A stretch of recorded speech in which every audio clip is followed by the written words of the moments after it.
Welcome to Talk Commerce, where we explore how merchants, agencies, and developers experience commerce and the ecosystems and communities they work and live in. This week, we interview Eric Landmann with Earthling Interactive. We kick off the episode with how merchants are using e-commerce platforms and look especially at B2B and how B2B merchants are utilizing their catalogs. You may be surprised where they are missing out. We look at some specific features for B2B and touch on Adobe Commerce and Oro Commerce. Eric talks about the shifting platform landscape, and we dive into some SaaS versus on-prem differences. Finally, we learn that Eric is an avid ice climber and lives in Bozeman, Montana. The Talk Commerce podcast is sponsored by SwiftOtter. E-commerce developers solve problems daily. In fact, some of those seem like mountainous hurdles that must be climbed in a matter of hours. Stress levels can go through the roof. No wonder the plague of burnout affects developers too.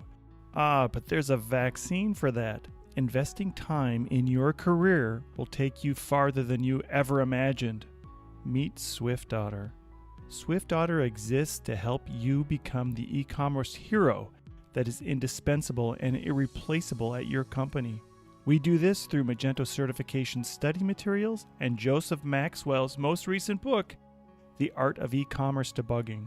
Go to swiftotter.com to learn more about how you can quickly climb the ranks in your quest to be a better developer. While you're there, use the coupon code TALKCommerce for 15% off any digital goods at swiftotter.com. Talk Commerce is brought to you by eWay Corp. Cloud is the new normal for companies of any size. Buying, maintaining, upgrading, and disposing of machines is expensive and complicated. Amazon Web Services, managed by eWay Corp, offers an easy-to-use, flexible, cost-effective solution to all your infrastructure needs. eWay Corp can provide a secure, reliable, scalable, high-performance network that will make your office hum, not literally. eWay Corp has saved its customers an average of 31% on their IT costs while adding 62% to the bottom line efficiency. To top that, their customers have seen 43% fewer security incidents.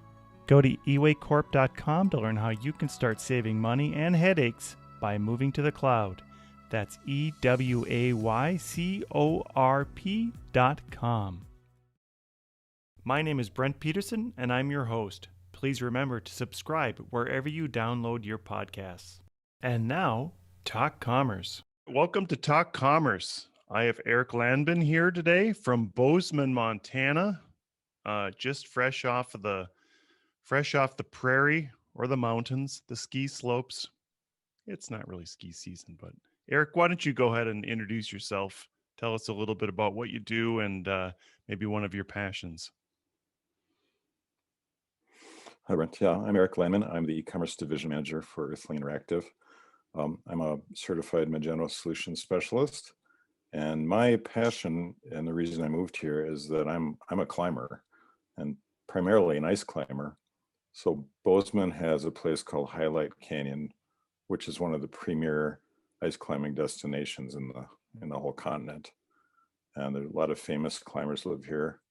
People like Conrad Anker, who's kind of a household name, been on National Geographic specials, and other folks in the area.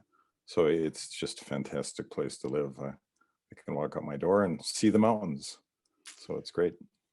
Yeah, and I my dad lives in Helena, and he complains all the time about everybody wanting to move to Montana, and he's happy that everybody's just moving to Bozeman.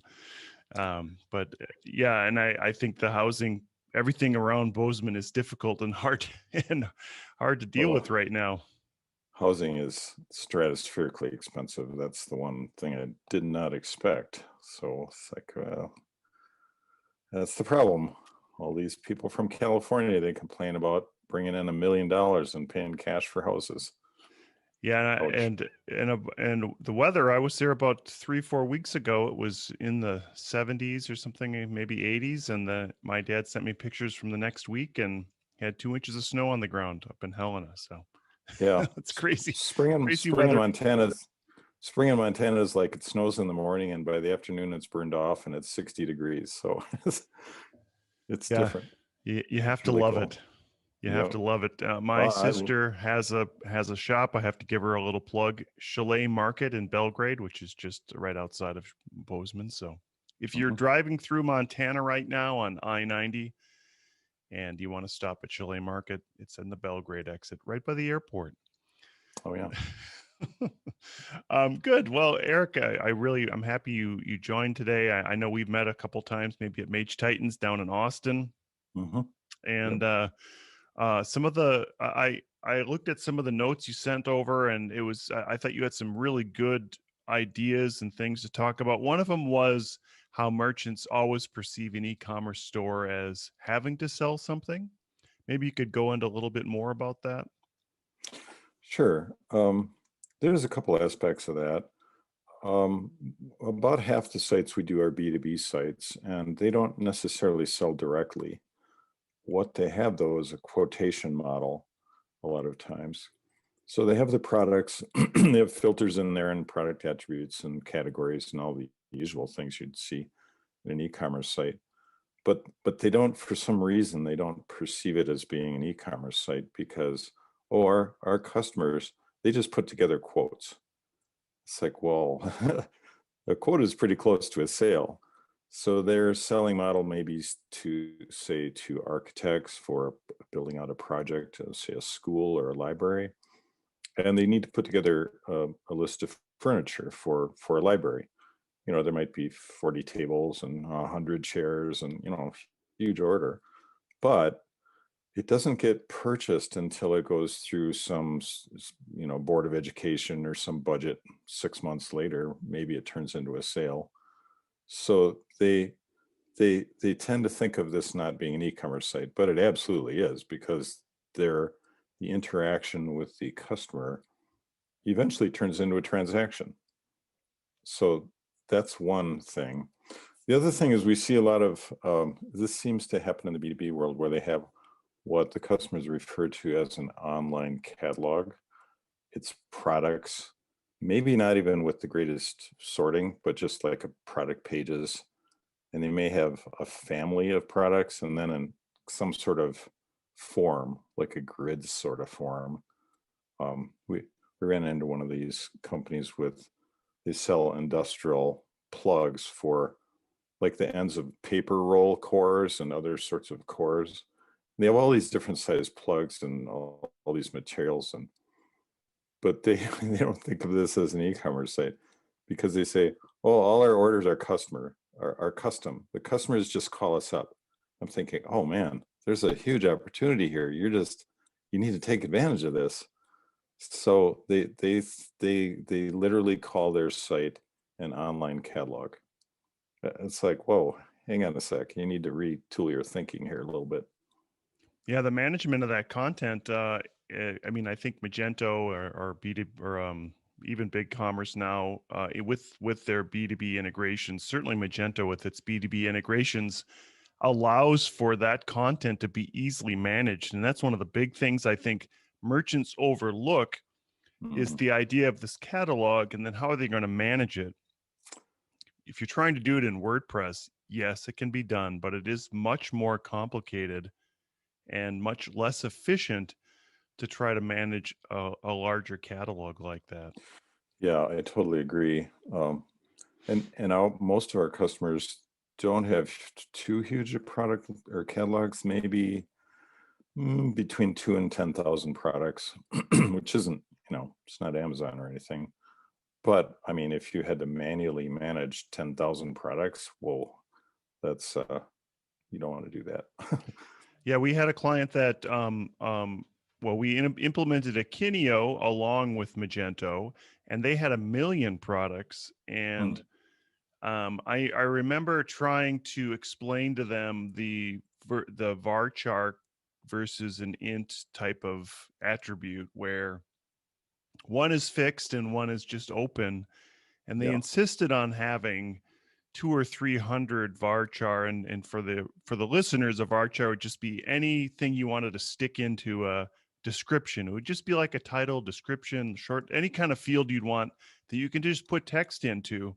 Yeah. And I said, who is going to maintain 300 times 1 million different attributes on a product. It doesn't make any sense. And just trying to get them over that idea of this attributes on an individual product and how all those products can be managed through that. And this goes back to the conversation around catalogs and how well Magento would work in that catalog situation, in the sense of filtering and filtering through, using layered navigation, using the category structure, using all those different pieces that it gives out of the box just for e-commerce, but using it in a catalog setting. Yeah, absolutely. We had a podcast on just exactly this topic a couple of weeks ago on product filtering and layered navigation. And the consensus of the 6 of us that were on the panel said, if you don't, first of all, you have to get your users to the site. But then once they land there, you better really deliver a super stellar performance and way to filter products, or people are just going to get frustrated and just go somewhere else, because the expectations are so high nowadays that they'll just leave. And that could be a very expensive trip. Yeah, absolutely. And even the idea of captioning it, just like you said, capturing it as a quote, if you're using the Adobe Commerce version, comes with built-in quoting. But if you're using the open source version of Magento, there's great modules to allow for that quoting, and then that interaction and the tie back to that product. And then I think one thing a lot of merchants don't recognize in this setting is that they say, well, they're going to call in and place the order. Well, the facility is there for them just to place the order without having to call in. So if the merchant is suddenly thinking at 10 p.m. at night, oh, I do want to get those 20,000 plugs. Hey, I'm going to order that now. At least get the order in. Then let's talk about it later. Yeah, some of our customers have selling models where they have their manufacturers, and then they have manufacturers reps. So you don't actually buy anything on their site. You have to go through the rep. And we have finally implemented a quotation system for them. And they were kind of resistant to it because they were kind of an old school selling model, saying, oh, but our reps have to talk to our customers because there's so much they need to talk, they need their advice. And well, okay, maybe they do to a certain extent.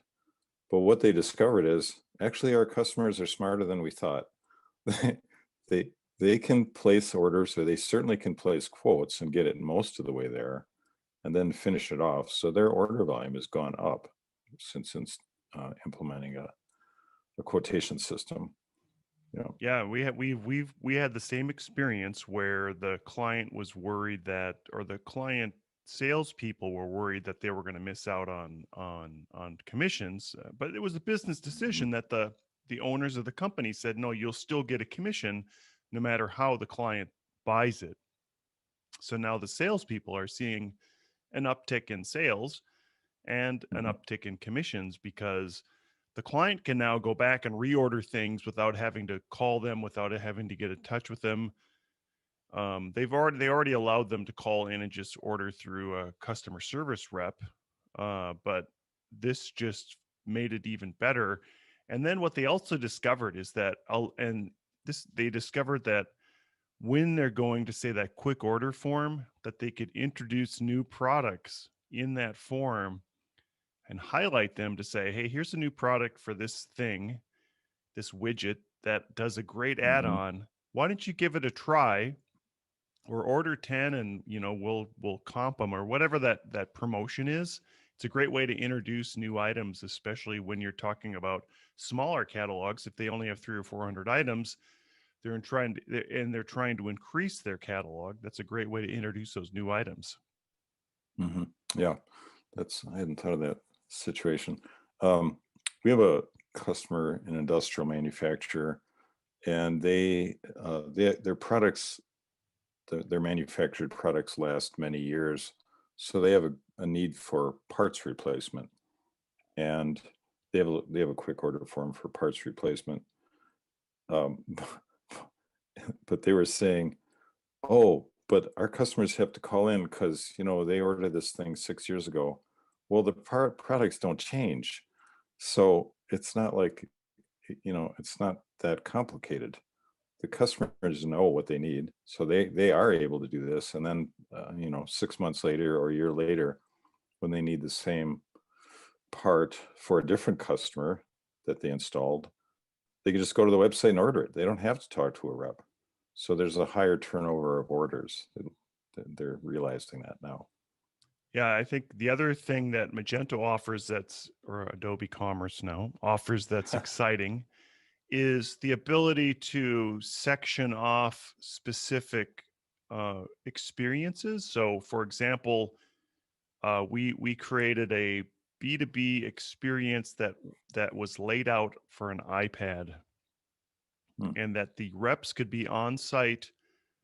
And this company happens to sell things outdoors, so they would have internet enabled iPads with 3G or whatever, 4G now, or 4G LTE, or Whatever it is. and they could be on site, and they could be with the client directly in the field and talk about those items, order those items right there, and the rep could place the order on behalf of the client in the field on site using a specific layout, not an app, but like a PWA specific layout.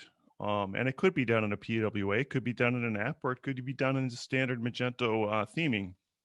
And it was very successful for them, and the sales reps loved this interface that allowed them to just go quickly to find those items, and it was done through the quick order form. Find those items, show those items, and then purchase those items, or at least order them directly for the customer.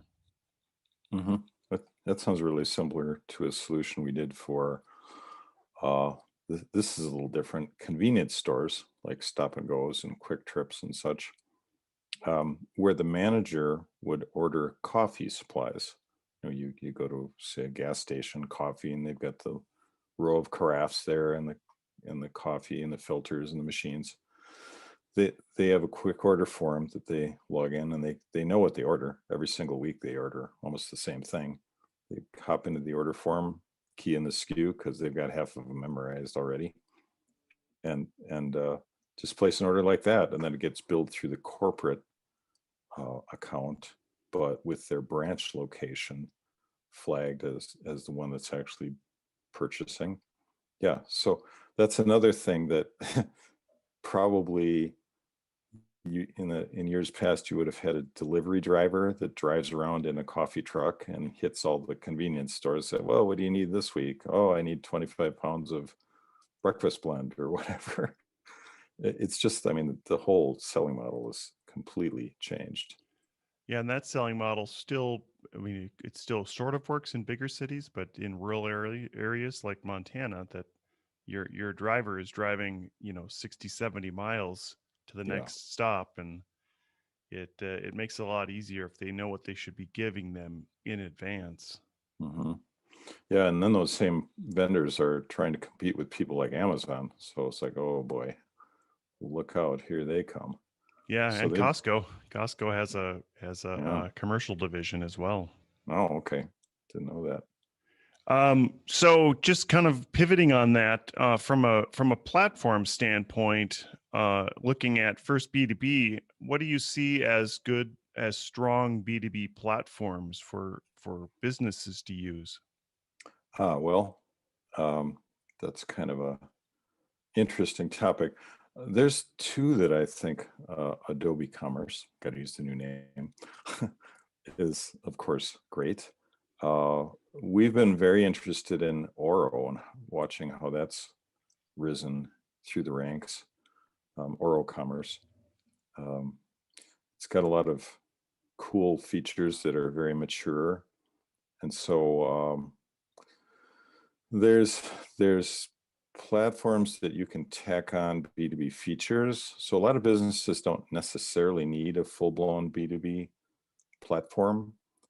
They maybe they can use something like Magento open source with a quotation module or perhaps some hierarchical order approval extensions that'll put in a lot of the pieces. So it kind of depends on how large the company is and what the features are. But yeah, I would say Adobe Commerce, the B2B features, and also Oro are really, really important. There's some vertical market platforms, like in the outdoor industry, there's one called Hubsoft. Yeah, I'm not familiar with that one. A couple weeks ago, I did interview Thomas Fleck, who is the VP of Oro Commerce in Europe, and he gave us a great sort of explanation of how those work. Not HubSpot, but Hubsoft. Yeah, you just froze up Oh. for a second there. Yeah, sorry, That's all I'm right. back. All It's right, the world so we live in nowadays. yeah. So you were just saying about the vertical hub something. Yeah, Hubsoft. It's targeted at the outdoor brand market. You know, all your major brands you might think of. The interesting thing about it is it's got a model where the reps, the manufacturer's reps, or reps either working for the company or independent reps that represent multiple brands, can create orders and sell to individual stores, because the model in that industry is everybody orders things after outdoor retailer, and usually around October or so. They put together their orders for the whole next year. So there's a huge amount of sales activity, and a lot of things revolve around that timeline. So they can put in orders, and Hubsoft will kind of collect these orders and communicate with the manufacturers about what the need is, so that they know if they need to build out or manufacture, say, 50,000 down jackets, or you know, because they've got pre-orders for all of these. So it's like, wow, that's really totally different. And the whole approval and purchase order process, and tracking this whole process through the manufacturers, a lot of which are still in China or Vietnam, or, you know, around the world. That's just a whole nother world. So they seem to have that word pretty well. Yeah, I did interview Thomas Fleck a couple of weeks ago. He's the VP of Oro Commerce in Europe now, or in DACA at least.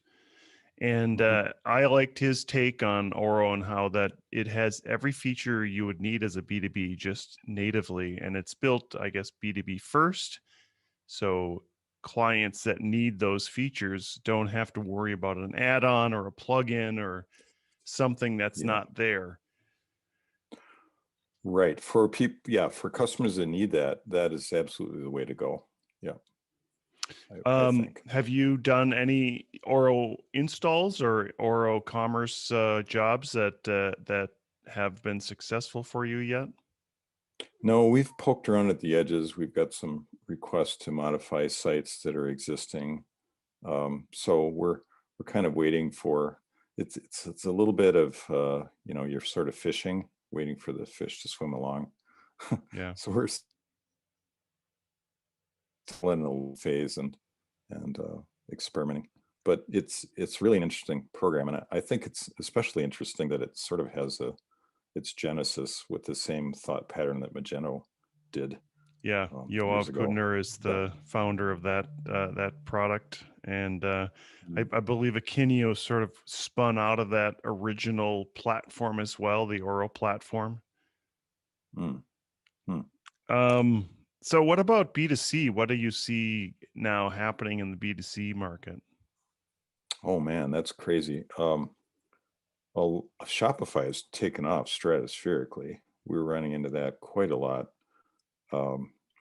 I see Adobe seems to be targeting Magento for bigger and bigger companies and trying to emphasize all of their big integrations and the value of going to Adobe Commerce. It's also, since it's been retooled to the current code base, I actually remember going to a couple different conferences and the developers were saying, "Oh, it's really easy. It's just like, it's just like Magento 1, only better." And then now I've got, I don't know, 4 years of building Magento 2 sites. And I go, yeah, those guys were, they were not exactly telling the whole truth there. Because it is trended much more to be a very developer-centric code base. You have to have a developer to work on Magento, period. I mean, that's just the way it is.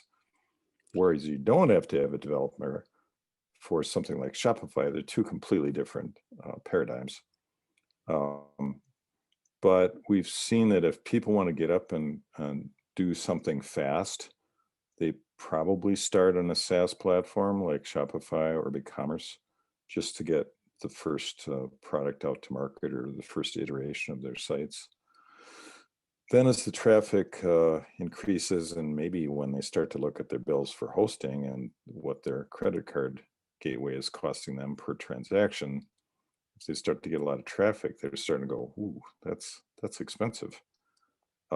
Maybe we should build this out so we own the code base, use an open source program."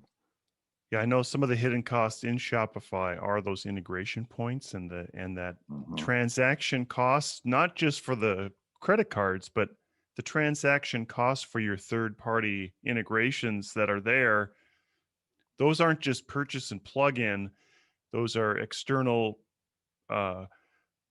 external apps that run against Shopify, and typically their revenue model is some kind of transaction or revenue basis.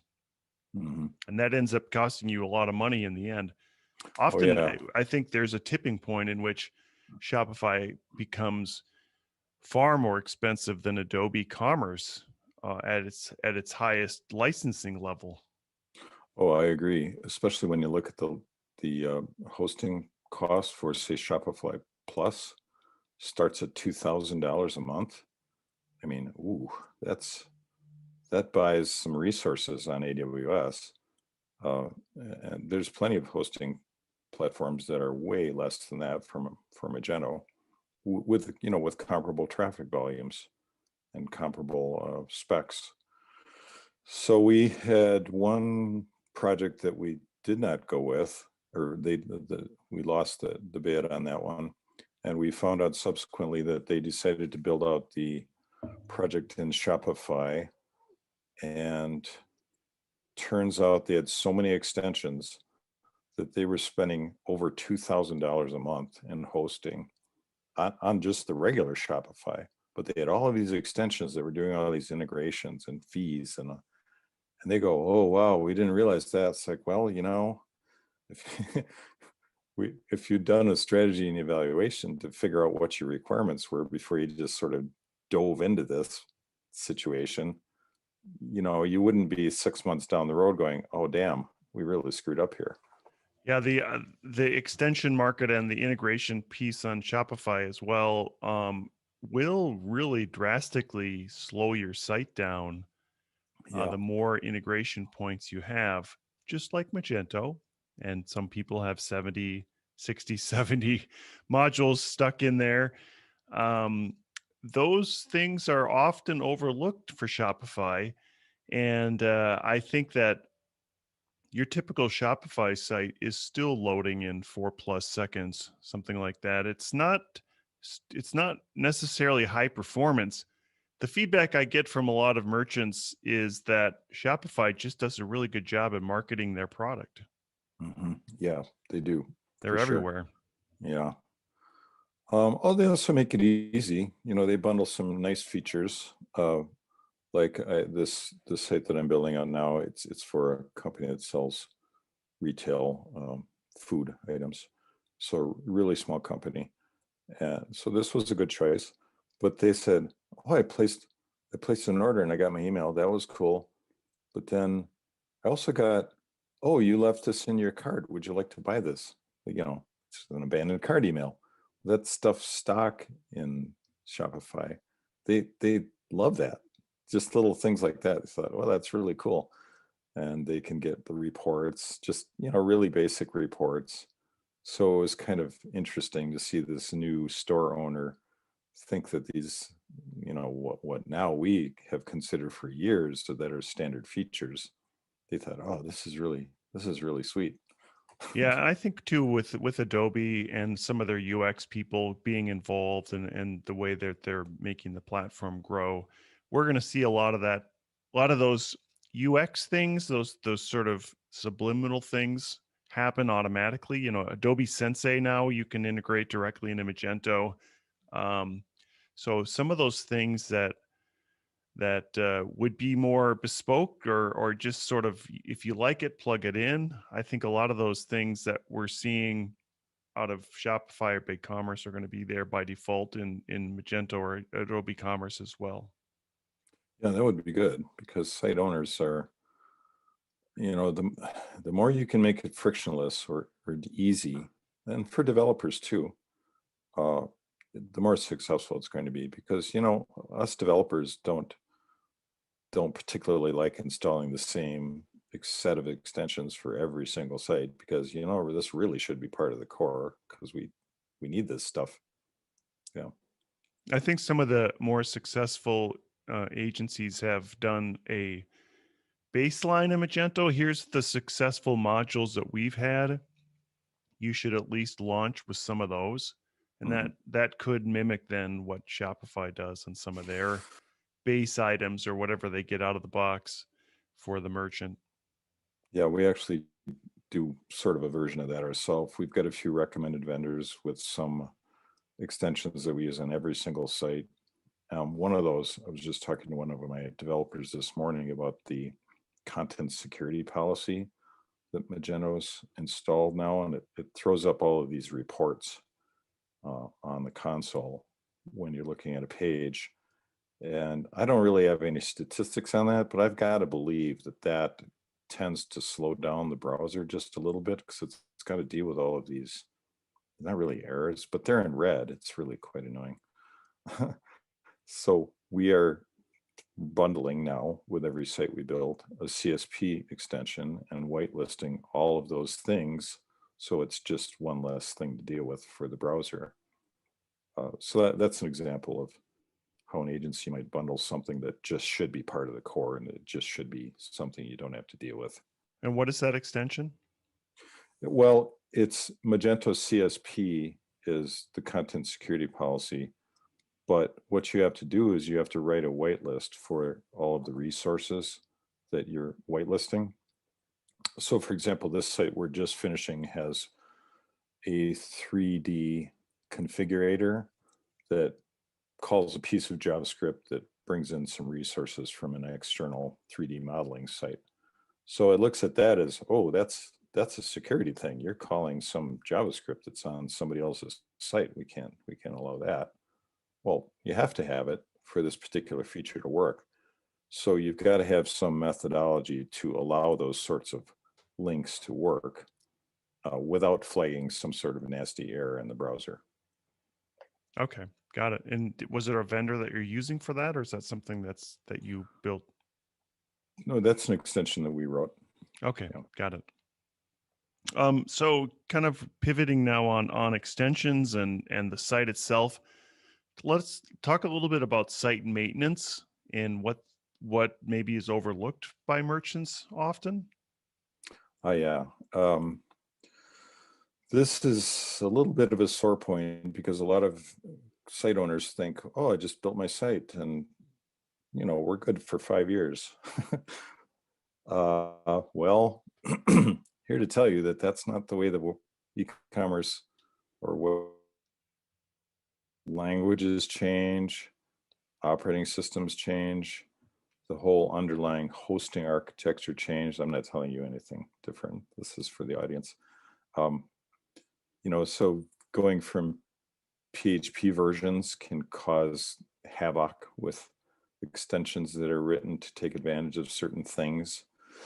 So sites require maintenance because, almost every day something's changing. Most most open source code bases, you can go to the control panel of the admin area, or certainly run a command and see if the extensions on your site are up to date.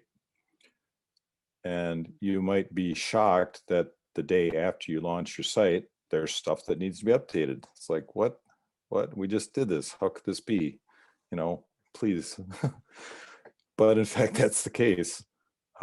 Certainly active vendors in the Magento world, active vendors like MageWorks or Amnesty or any of those big vendors, Headworks, any of those, they are constantly adding features and updating and tweaking and bug fixes and all of that, so that there are just a lot of extensions that get updated. And a lot of times they're little minor things that don't, maybe edge cases that don't seem to matter too much, but sometimes they're really major things.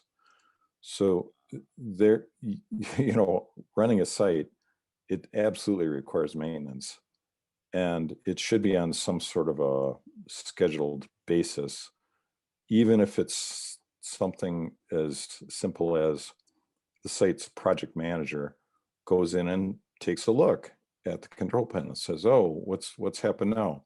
Oh, I see, Amnesty's got updates for 4 of their extensions. Do those matter? They can look at the release notes and figure out, is this a problem we've been having, or does it need to be updated or not, or can we wait a little bit? So that all takes time, and it takes developer resources, and you can ignore it for a while, but then you build up what's called tech debt, and slowly over time, your site will become more and more difficult to update, especially if you have versions of PHP involved. And the problem with this whole process is that a lot of what we do as developers is pretty much invisible to customers. They don't understand it. It's kind of a black box. It's just stuff that runs or doesn't run. And if it doesn't run, fix it. What's wrong here? So we as developers have to communicate, do a better job about what it is that we do and how frequently we need to do it in terms of maintenance. I kind of use the car analogy. Well, yeah, you can buy a car and just drive it until it falls apart, but it's at some point you need, I don't mean gas, but you need to change the oil, you need new tires, brakes, all that stuff takes time. And websites aren't physical entities, but because of the changeable environment, with, as I mentioned, the server operating systems and languages and extensions and all of the dependencies for the code, that all takes maintenance. So site owners absolutely have to plan on a budget. And when we initially talk to a customer about building a site out, that's actually on the docket. We talk about maintenance after the site is launched. It's got to be part of it. Otherwise, you're not going to have a successful site. Yeah, another way to look at that using the car analogy would be you purchase a car, and if you buy that car, you own it and you maintain it over time. If you lease the car, a lot of times that lease includes some maintenance, but you have to turn it in at some point or buy it. So a SaaS model would be more like the leasing model. You don't actually own anything, you're just renting it.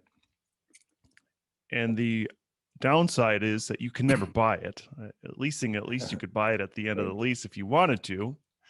But on a SaaS model, you never really own any of that. You own sort of the IP that's sitting on top of their base, but you don't own anything else other than that. And you can't really put it anywhere or move it anywhere or take it down and have it for later or whatever. You're stuck in what you get. Where in Magento or Adobe Commerce, you have the ability to move that hosting anywhere you'd like. You have the ability to host it with Adobe or host it with AWS. So there's lots of flexibility there that gives the client a lot more flexibility. That is absolutely true. I've had customers who've come from the software as a service world, the SaaS world. They were shocked to know that what do you mean I can't just take my Shopify site and host it somewhere else? It's like, well, because that's Shopify. No, that's their model. You can't move it. Sure, you can download your assets in a CSV file. Okay, whoop-de-doo. That's such a small part of your site. One of the things that has been interesting for me to see as Adobe has grown now is their SWOT tool. If you have Adobe Commerce Cloud 2.4.1 or better, there is a built-in site-wide analysis tool, system site-wide analysis tool that you can use just for some of those things that you were talking about. And I think it's an under recognized feature, or maybe it's a new feature that Adobe hasn't pushed much, but it's one of those features that started its infancy before Adobe purchased it and made it through all this time and now is in production. And it is a really cool way of seeing both security issues that you have with your site, performance issues, but then, as you said, some of the items that just need to be updated. That's neat. I wonder, did this come through? They had this security.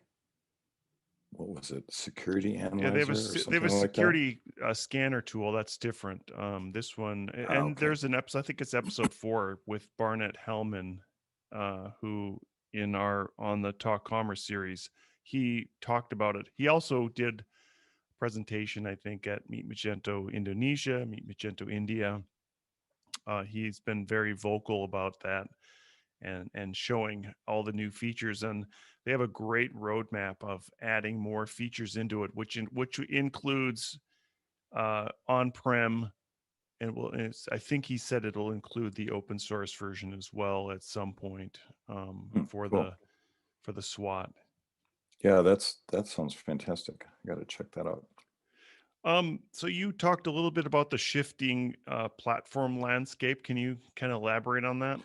Oh yeah. Well, wow, where to start? I think it starts with the sort of recognition or awareness of other SaaS platforms like Shopify and BigCommerce and even WooCommerce out there. But there's sort of this conflation that everything is all kind of the same. So when you see Shopify advertising and customers say, I want a Shopify site, it's like, well, maybe, maybe that works, and maybe that's the right thing, and maybe not. I think it's driven by so much more awareness, and a lot of the world is shifting to buying things online. It took many years before people to be comfortable with e-commerce. I mean, people like us, we can remember when it was kind of a big deal. Oh, you bought something online? Aren't you worried? Aren't you? Isn't your credit card going to get hacked? And I think most of those fears have kind of gone by the wayside as code bases have improved, although there's been plenty of hacks. That's a different topic. But there's this more awareness in the whole, what would you say, consumer and even B2B space that, yeah, you can buy things online and it's okay and it's secure and it's just kind of a normal thing nowadays. It's not any big deal. So with that awareness, I think, and the vendors advertising a lot, there's been this mental shift to more, I guess you'd call them more consumer friendly platforms where a small business owner can just fire up Wix or Shopify or WooCommerce or something and have a store done relatively painlessly compared to the older days. Remember, I come from the days when you had to do an e-commerce store, you're going to use something like OS Commerce or ZenCart, and it was like, oh man, it was it was painful and a lot of work. And just don't change anything because it works. Of course, you couldn't upgrade anything. But anyway, so systems have completely changed, and the SaaS models have really floated to the top. But this just proves more than ever why prospective customers and even anybody looking to switch platforms or make a change, they really need to do their due diligence with some sort of evaluation, some sort of really deep evaluation about costs and features and benefits. This is standard business school stuff, but it's just shocking how many people just go with the ads and go, oh, I heard WooCommerce is the greatest thing. Let's just do that. It's like, whoa, hold on a sec. You don't know if that's the right thing or not. So I think advertising has driven a lot of this, but also sort of the general, mindset of consumers about e-commerce. Yeah, certainly everyone is kind of staking their claim, and they're bleeding into each other, and platforms are working specifically for different segments of the commerce population. And I think one thing that Magento or Adobe Commerce has to recognize is maybe that mom and pop startup, that's not the best solution for them to go onto Adobe Commerce. But certainly at some point it makes sense to move into that, because there's so many features and there's so much potential in there that consumer or merchant should be looking at that platform. And in the same regard, that, as you were saying, people need to do their due diligence to decide, hey, if I'm going to make this Shopify site, am I going to get myself stuck into some kind of huge cost that's recurring, that's going to be even more expensive to get out of, because I'm going to have to rebuild that into something else? Well, that's the thing, right? If you're end of the road with your Shopify site or BigCommerce, then you realize, wow, this is really costing too much money. You've got to pay again to have the site rebuilt. You can't lift that up and move it somewhere. Yeah, as you mentioned before. So yeah, that can be an extremely expensive mistake if you build the site on the wrong platform. Yeah. That being said, there are some advantages, like maintenance is very low or to non-existent. So that's an advantage. If you've got a really simple site, cool. But it seems to me, I think a fairly straightforward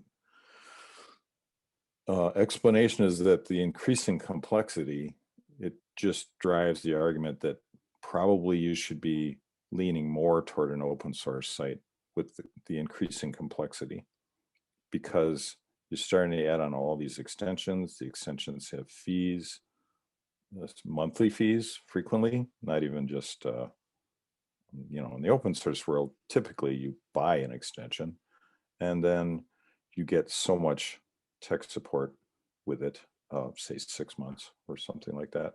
But after that, if you don't need tech support, you don't need to buy it. That's the way it is. I know you know these things, but for the benefit of our audience, many of these extension vendors give you free lifetime updates, which is like, wow, that's fantastic. Some don't. Some you have to have a support contract or renew your support. But it's not like you're getting dinged every single month. If you have some extension that you bought for $50 and it works, fine. You don't have to pay $5 a month or $10 a month or whatever the licensing fee would be. So if you have 30 of those extensions, that really adds up. So I think my point is that with increasing complexity, and especially given the dynamic environment where everything is changing so much in the e-commerce world, if more and more complex sites tend to lean more strongly toward an open source solution, for sure. So just kind of finishing up here, I have to ask about the Hoofa theme. Have you looked at all at the Hoofa, the good Finnish I think theme? it's the Huva. I Hoofa, think is how yeah. it's pronounced. I'm starting to learn Polish too, so my head's all messed up with various pronunciations. But yeah, Huva. Yeah, that is super interesting. I've got one customer who wants to be number one in Google search results for a very commodity product. So we're considering using Huva to rebuild his theme, or start over, I guess, really, because of the way it operates, replacing the JavaScript frameworks. It looks really interesting. And that's an example of the open source tools that are out there that, yeah, it's going to be expensive, but if you want to sell $50 million worth of stuff in a year, and your sales depend upon you landing on page 1 of Google for this particular category, well, you're willing to spend the money to do that. And you have to have an open source platform to do that. Yeah, you're not going to do that in Shopify, period. That's just not possible. Yeah, I agree with that. Both from a performance standpoint and just an SEO standpoint, Shopify is not going to meet those requirements. The exciting thing about Hoofa for me is the fact that we can see 300 millisecond load times now, whereas the other platforms are looking at, including Magento Luma, are looking at 400 millisecond plus load times. So I think that's one of the really exciting things for me about that. Yeah, it's just screaming fast. And when I read about how it changes the structure of the way the pages are delivered, I thought, wow, that's kind of baked into Magento, and you got to defeat that somehow. And this is the solution, it seems. Yeah, no, so I guess the other thing that's been hot out there is PWA. Mm-hmm. And you did mention a little bit about APIs and how APIs are API first has been sort of that buzzword out there. Just to note on how Shopify works, the only way you can make something work on Shopify is you attach it with an API. So I think that, the API first model, I think, is going to be there, especially in the enterprise world. But why don't you just give us a little comment on what you meant in that? About APIs? Mm-hmm. Well, I was actually referring to APIs as an integration tool for pushing, usually it's accounting or marketing data, and where you have say you have a Magento store, and you need to get the orders into some ERP system somewhere, or you need to query inventory. That's done through APIs, and a lot of that work is custom work. So I wasn't talking about the PWA aspect of things. We don't have any experience with PWAs, and it's just for me standing back and looking at the market, it seems like that's a little bit too bleeding edge for us at this point. I don't know what your experience has been with that, but the other thing is Magento specifically has a really strong API. So if you wanted to write some sort of other thing, like, suppose, for example, you had a WordPress site that you wanted to display products from your Magento store on, you could call Magento's API and deliver the products to the WordPress site as something to see. You could also add things to a cart through the API from the WordPress site. So that's kind of mind-blowing. So you're actually using Magento as sort of an engine that runs in the background. I know you know these things, Brent, but I'm trying to explain this in a way that makes sense to your normal site owners. It's this thing that runs in the background that is responsive to requests and stores data and pushes data back and forth. So that's pretty cool. That's not just cool from a development standpoint, it's useful as a tool to build sites. Yeah, and GraphQL is the new buzzword, not buzzword. It's the new interface that Magento is pushing on top of their, or Adobe Commerce is pushing. And GraphQL is even faster than just RESTful APIs. So that I think that Magento is definitely, Adobe Commerce is definitely ahead of the curve in terms of API coverage. And just one note, as a developer, when you develop an extension, it's extremely easy to create an API when you're developing that data model inside your extension. So even the development phase of Magento makes API first friendly. Yes, I would agree. Yeah, I've been following that, and we've been doing some integrations for a while, and it's like my developers say, oh, yeah, that's no big deal. So I see how they do. I went, wow, there really is no big deal. It's pretty nice.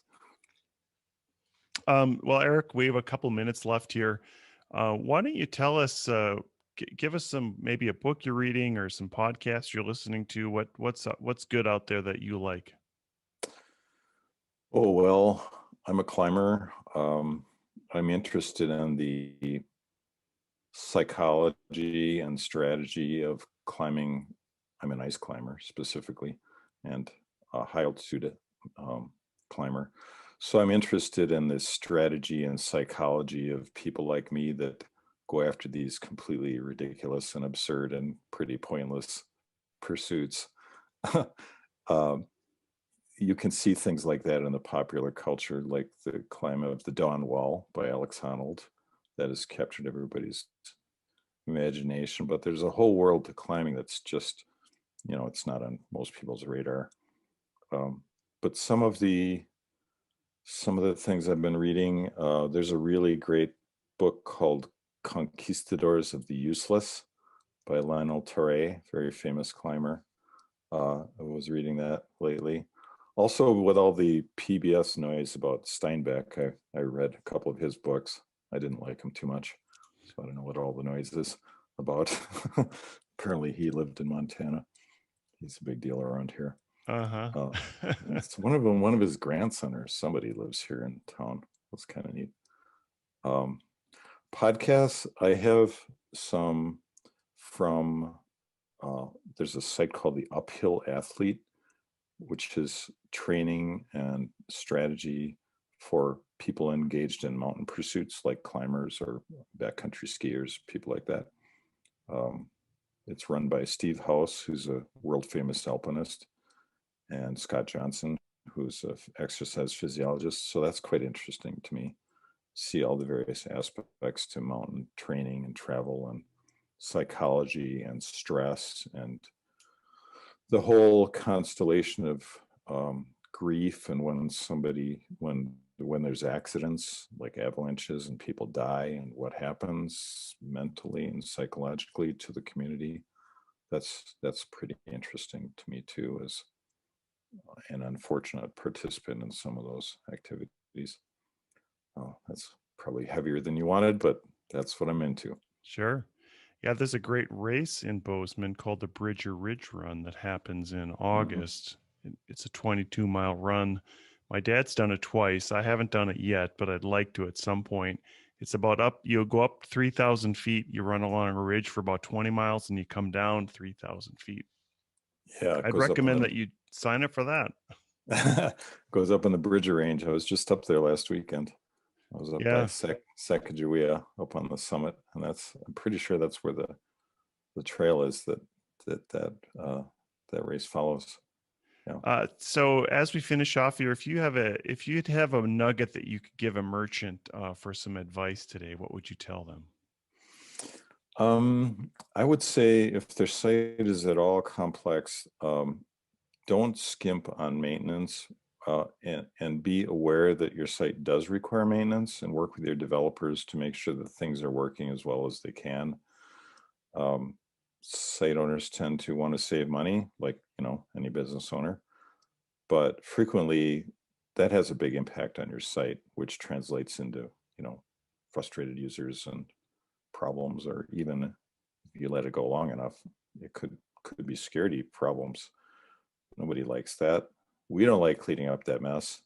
So the advice is, pay attention to what your developers say and keep them close. Be on good terms with their developers. That's good. Yeah, thank you. And finally, everybody has a chance to do a shameless plug. You can plug anything you'd like. Oh, well, I like the company I work for, Earthling Interactive. We're based out of Madison, Wisconsin. We build sites for quite a wide variety of companies. And I just think, like to talk to people if they're interested in doing replatforming, or like some of these sites we've talked about, their Shopify sites getting crazy expensive. We'd love to talk to them. We could help them out. Perfect. Eric, thanks a lot. I really enjoyed this conversation, and I hope you have a nice, wonderful Montana day. Thank you, Brent. I expect to. Thank you. See ya. The Talk Commerce podcast is sponsored by SwiftOtter. E-commerce developers solve problems daily. In fact, some of those seem like mountainous hurdles that must be climbed in a matter of hours. Stress levels can go through the roof. No wonder the plague of burnout affects developers too. But there's a vaccine for that. Investing time in your career will take you farther than you ever imagined. Meet SwiftOtter. SwiftOtter exists to help you become the e-commerce hero that is indispensable and irreplaceable at your company. We do this through Magento certification study materials and Joseph Maxwell's most recent book, The Art of E-commerce Debugging.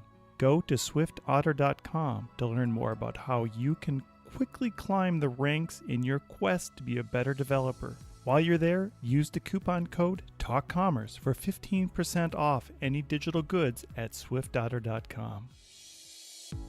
Talk Commerce is brought to you by eWay Corp. Cloud is the new normal for companies of any size. Buying, maintaining, upgrading, and disposing of machines is expensive and complicated. Amazon Web Services, managed by eWay Corp, offers an easy-to-use, flexible, cost-effective solution to all your infrastructure needs. eWay Corp can provide a secure, reliable, scalable, high-performance network that will make your office hum. Not literally. eWay Corp has saved its customers an average of 31% on their IT costs while adding 62% to the bottom line efficiency. To top that, their customers have seen 43% fewer security incidents. Go to ewaycorp.com to learn how you can start saving money and headaches by moving to the cloud. That's ewaycorp.com. Thank you again for listening. My name is Brent Peterson, and it has been my pleasure to be your host today. Please rate and subscribe to Talk Commerce. New shows out every week.